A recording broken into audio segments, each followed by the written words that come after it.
Hello, we've got another situational leadership tip for you, or scenario for you to think about. Now, it happens you're the operations supervisor and you're covering the graveyard shift from basically 11 to 7 in the morning. Now, you've got a security rover who works for a third-party security company. You've got one in the front, at the front desk, and you've got one that roves, if you will, in the vehicle and checks the outside perimeter and the parking lot and that type thing. Now, it happens that the rover noticed about 11:30 that as the employees left work, that one employee stayed behind.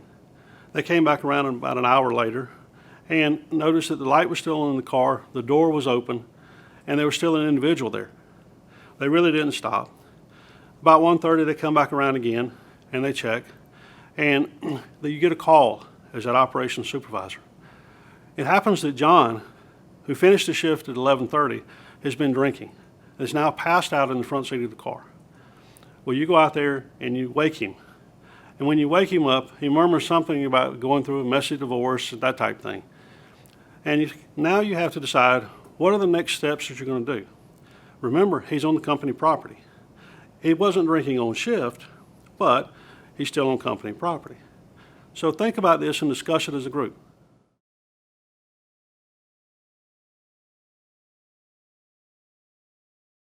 Okay, you've had some time for discussion. It happens that, interestingly enough, what the shift manager or the operations supervisor decided to do was they looked up John's last address. Well, so they opted to have the rover take John to his last known address, which happened to be 3 years old from the time it was last updated. Now, I want you to talk about what could happen when the rover dropped off John at his last known address.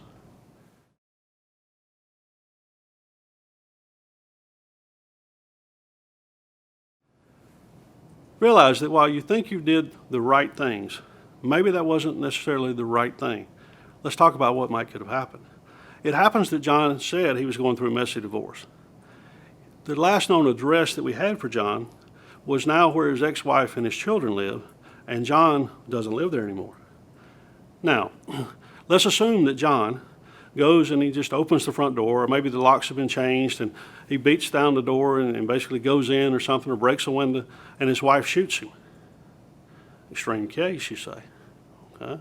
Well, let's use another scenario. What happens if the rover drops him off, and of course the rover doesn't wait for him to get inside and leaves, and John passes out on the lawn again, and he's still in a drunken stupor, and he goes out in the road and he lays down in the middle of the road, and a car runs over him. What are you going to do? At this point, it's too late. And so the challenge for you is this. At the end of the day, while it may not necessarily be what you feel is the right answer, from a legal standpoint, the only thing you pretty much can do, and again, this varies by country and by company, but reality is probably all you can do is call the police and let them have it.